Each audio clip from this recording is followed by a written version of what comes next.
Good morning, friends. Hope you are good and your profession is going on the path of success, because finance is one of the very important subject, and everybody who has taken MBA to make their career bright in the management stream, they must have the complete knowledge of capital structure, finance, financial management. Capital structure basically is a part of it, and this particular lecture will let you know what capital structure is, and how the manager finance can increase the value of firm by making some changes in capital structure. Like you are going to see on the screen, the total capital invested in a company is, the total assets of this company is like, this is the blue area, this is the 100 rupee, and this 100 rupee amount has been divided into the two part. One is in debt and second is in equity. So debt is, I think, is around 30%, and equity is the sky color, having near about 70%. So how this, the capital structure will help you understand, will make you expert to deal with how to make the value of firm increase, and how the value of firm can be maximized. We'll discuss. So we just need to make some changes. Either we have to make some changes in debts, debts are to be reduced or debts are to be increased. If we are going to increase the debts or the portion of debts, definitely the portion of equity is to be reduced. So let me come to the next one, capital structure. Capital structure basically, the learning objectives of capital structure are like, it will provide you the complete understanding about how the mixing of capital should be there. What kinds of portions should be there of equity and debts. After watching this video, I hope it will make you understand very clearly how the valuation of firm is to be done, and how the value of firm can be maximized, and how the increased debts will help to maximize your firm. Another one, the value of firm and overall cost of capital are affected if the minor change is made in its capital structure. So this basically will let you know, why the corporates keep their finance managers, the finance executives busy in practice of doing experiments for making the changes in debt equity ratios, especially with a purpose, the purpose of how to make the value of firm in the market highest. Okay, I think the questions in this particular lecture are to be covered. These like what the capital structure is, and what the importance of it in corporate sector, and what is the purpose of capital restructuring, because the capital structure is there. You are running your company, definitely there must be a portion of debt and a portion of equity. But what the need of making some changes in capital structures? So what the feature of capital structure are there, like, and what kinds of approaches are there? We just need to make this happen, like the capital structuring. There are several approaches. The approaches are based on the relevance theory of capital structure and irrelevance theory of capital structure. In this particular lecture, you will cover both these theories. What the basically relevance theory of capital structure is. Relevance theory of capital structure basically will include two theories. One is net income theory of capital structure, another is net operating income theory of capital structure. So after all, you would definitely be able to understand exactly how the value of a levered firm will increase if the tax is applicable. Okay, and how the changes in earnings of a company or its cost of capital are directly responsible for changing the value of a firm. These kinds of questions are to be put, and you definitely will be able to answer these questions after watching this video. The topics to be covered under this particular lectures are capital structure and what the concept of it, and what the concept of value of firm is, and what are the importance of cost of capital, because cost of capital theory, as we just discussed, there are two kinds of theory: relevance and irrelevance theory. Relevance theories will include two theories. The one is net income theory, another is net operating income theory, and second is the irrelevance theory. Irrelevance theories will be traditional and modic learning. Okay. In this particular lecture, we will know how the value of firm is directly correlated with the maximization of shareholders' wealth, because the value of firm depends upon earning of firm and its cost of capital. Cost of capital means the overall cost of capital, may be called with the name of weighted average cost of capital. Earnings are a function of investment decisions, operating efficiencies, and overall cost of capital is a function of its capital structure, as we know. So the value of firm will be calculated by dividing the earnings of the total earnings of the company by the weighted average cost of capital, or average overall cost of capital. Thus the value of firm varies due to changes in earnings of company or its cost of capital, or both.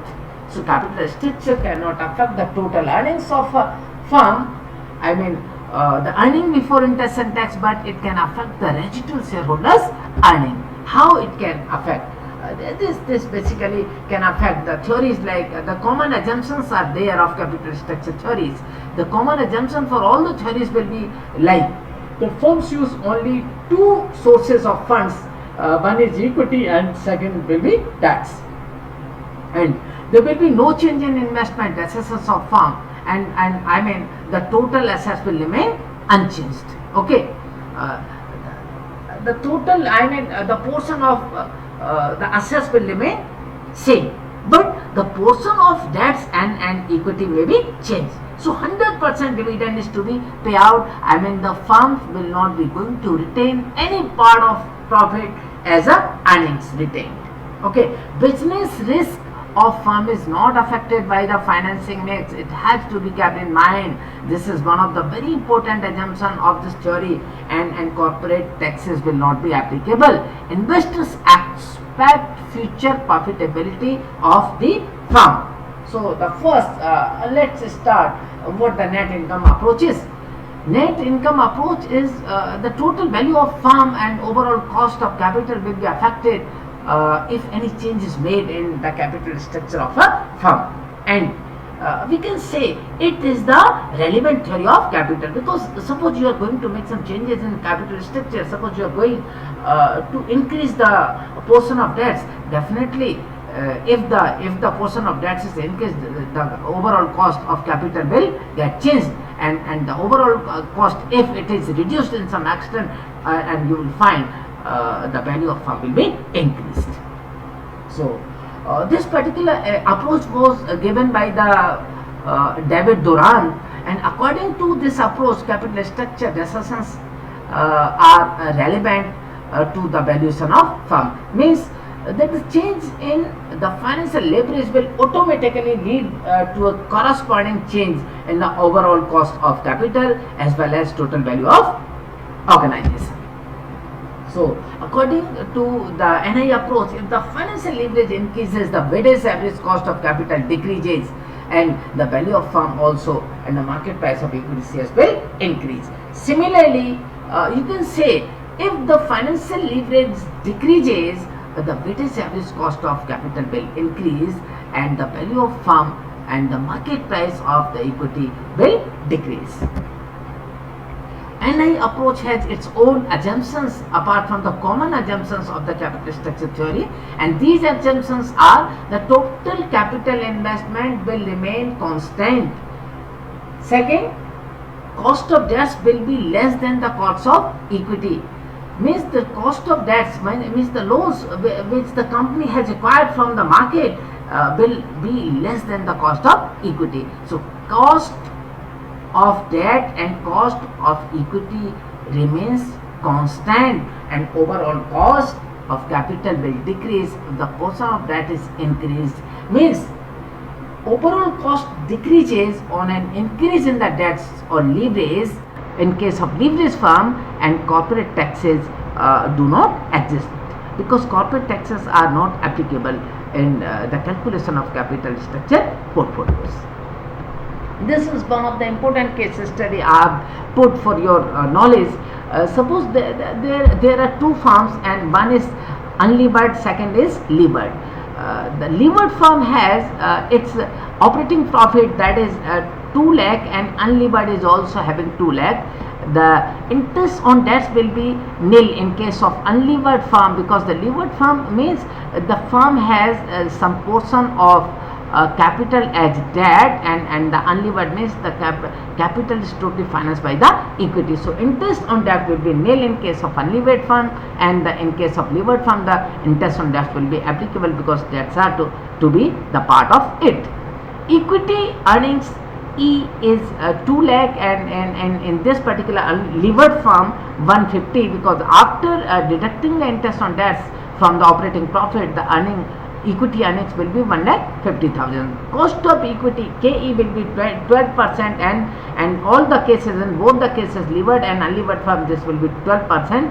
Cost of debt basically is 10% applicable in both the case studies. Market value of equity will be equity is to be divided by cost of equity.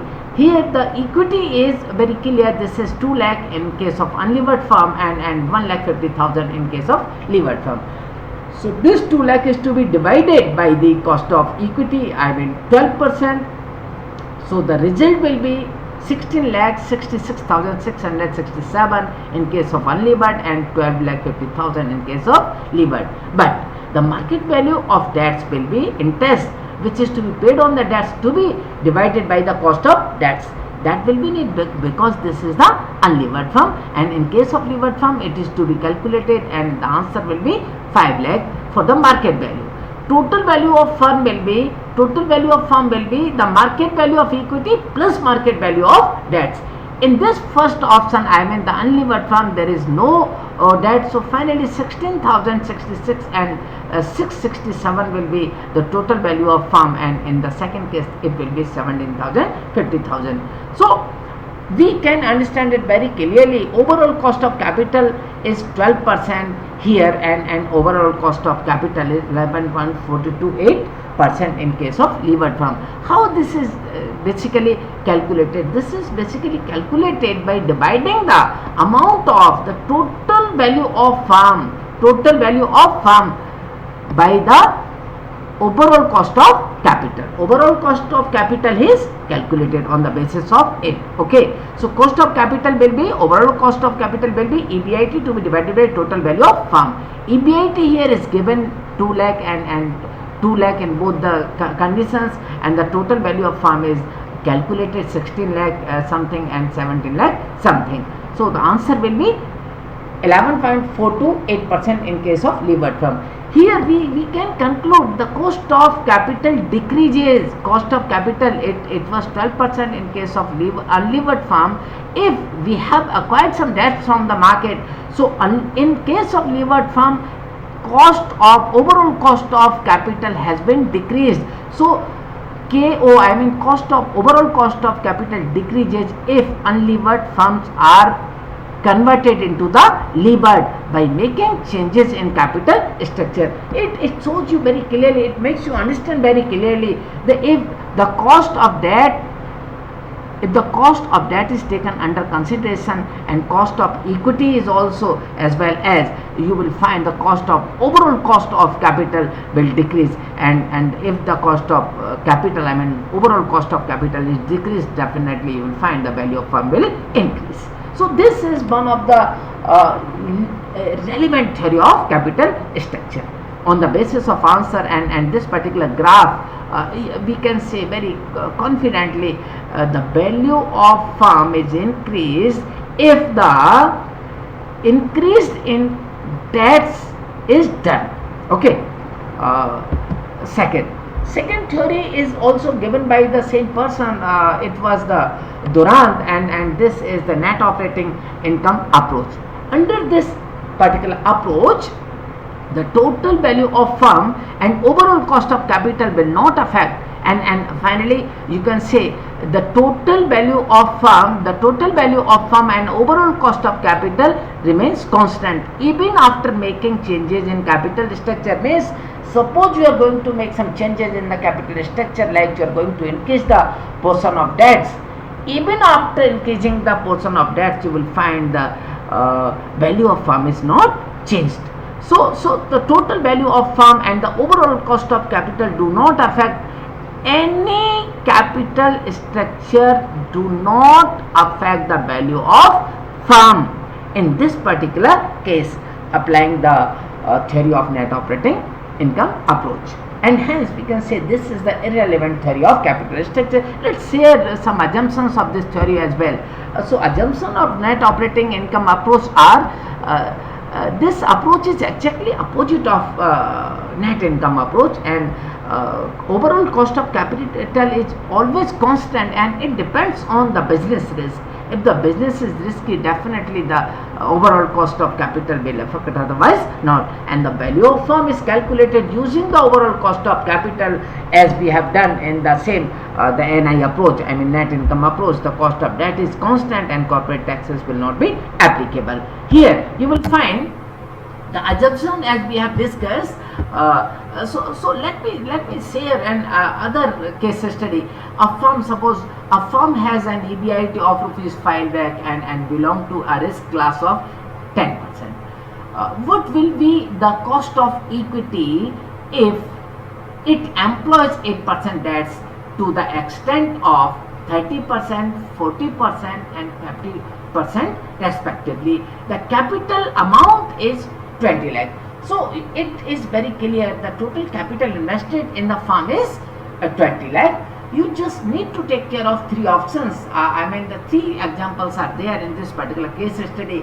The example first is, suppose you are going to invest the debts 30% of total capital and 40% of total capital, 20% of total capital. So debts out of 20 lakh, the 30% of total capital debts will be 6 lakh, 40% of total capital it will be 8 lakh and 50% of it will be 10 lakh.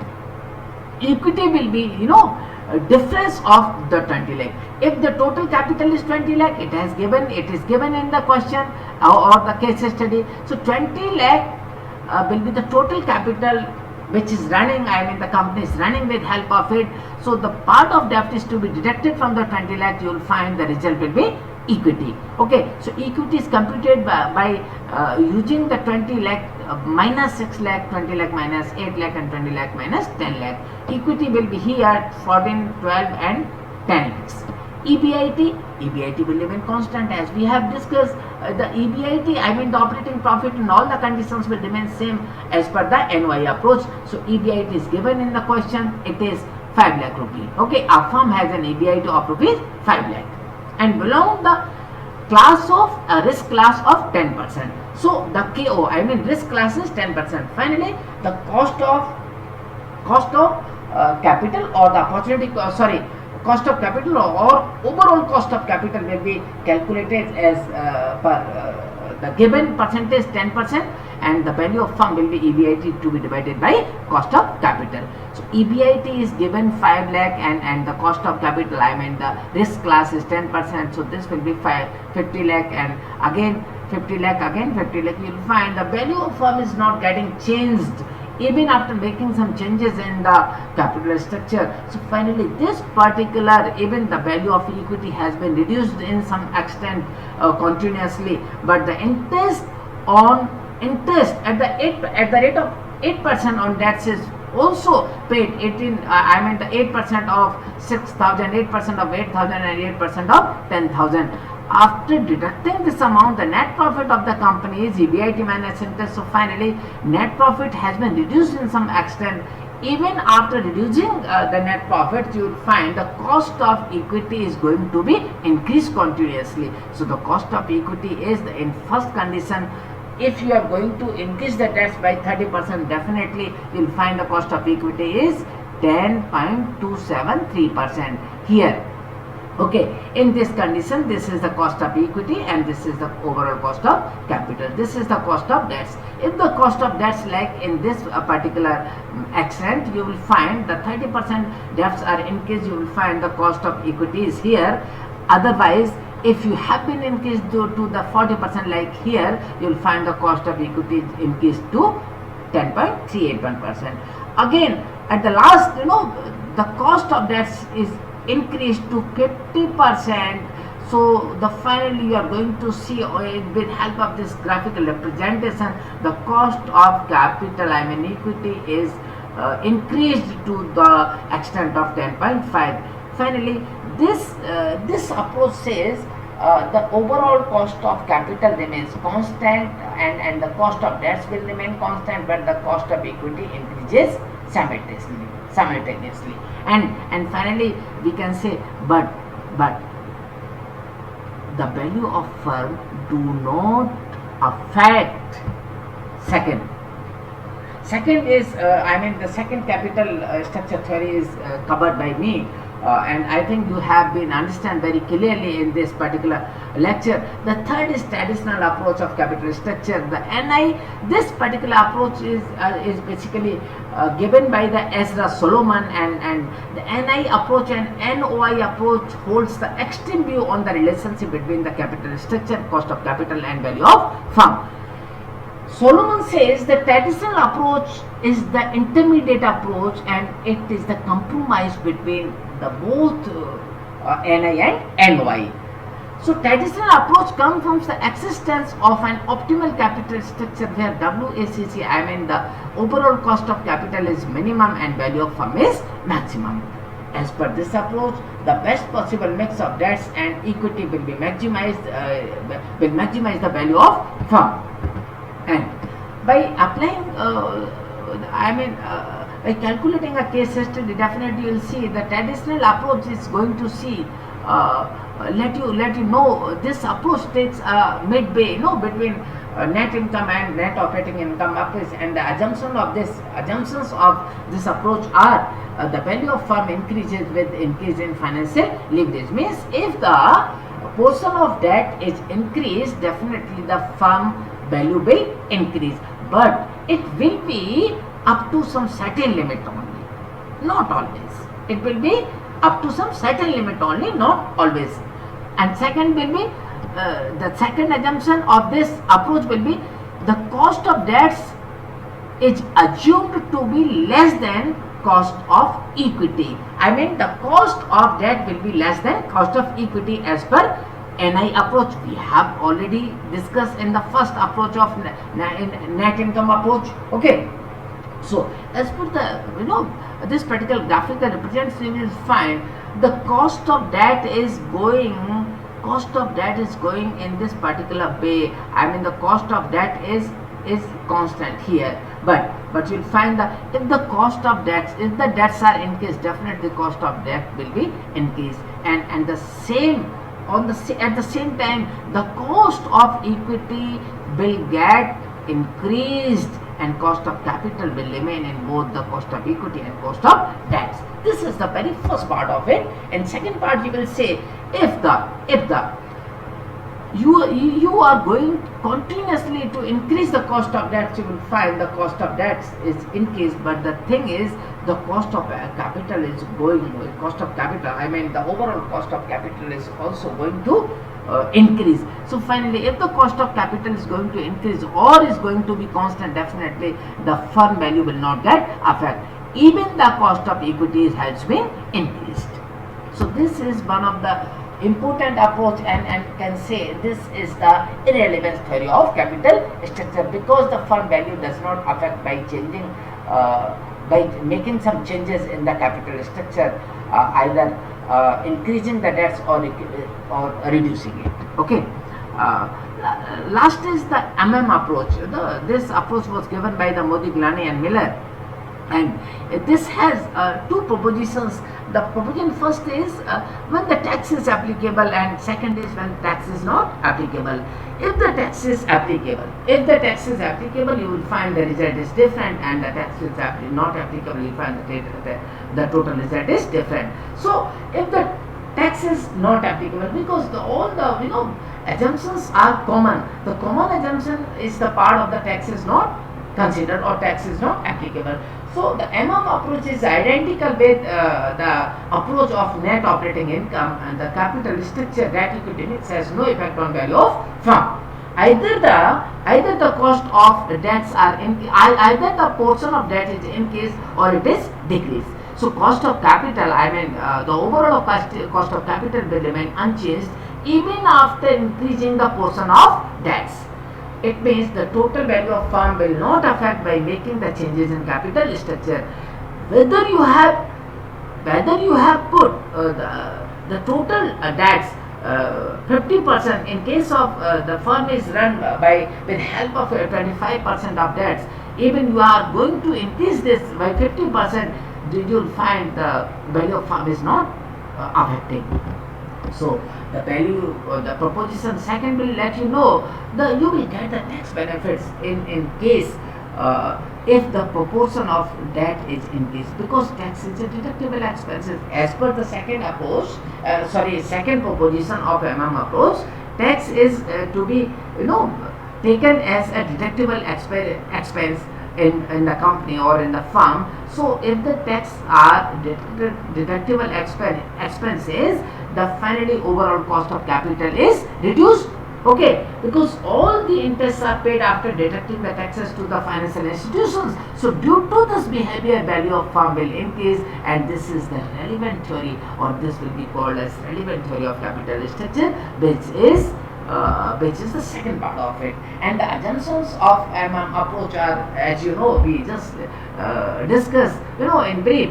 So in detail you can say there is a perfect capital market. The capital market is perfect means the investors are very expert and they have the total knowledge of the stock market, and they have the capability to borrow without restrictions at par with the firm. Investors are rational. Means investors are rational. This is part of the arbitrage theory. Means if the investor is seeking profit in another portfolio, he or she will withdraw the money from the initial first one and invest the same money or the same amount or after making some changes into the second portfolio to make it more. Okay, so investors are well informed of risk and return of all securities. Arbitrage theory basically let you know if there are two kinds of portfolio, one portfolio and both are having the same risk. One portfolio is offering the undervalued security and another is overvalued security. So the investor at the time of undervalued securities will start buying the securities, and at the time of the overvalued security they will start selling the securities. But arbitrage theory will also explain it very clearly. This kind of overvaluation and undervaluation will not go for a long time. So no corporate income tax will be applicable. The corporate taxes will not be applicable. This particular assumption has been removed after some time, later, and the transaction cost will not be considered, or the total amount is to be distributed among the shareholders, and there will be no retention of earnings. Approach is based on this particular graphic representation. Means the total whatever the total debts are there, either you are going to increase the debts or decrease, the definitely debts will remain constant, and if the debts will remain constant, finally the value of company will also remain constant. So it is the irrelevance theory. Even after making some changes in the capital structure, the value of firm is not affected. So this is also the irrelevance theory of capital structure. Friends, I think you have learned it very well, and hope there is no doubt in these kinds of cases. The fourth theory we have discussed. One is the theory of net income, second is net operating income, and third is traditional approach, and last is Modigliani-Miller approach. If you have any doubt, you can contact me on my cell phone or sometimes on my email ID. But at last, before going, making this session over, I would request you to please subscribe this channel and wait for the next video. Definitely I'll be going to post tomorrow or day after. And thank you so much for your healthy learning. Thank you.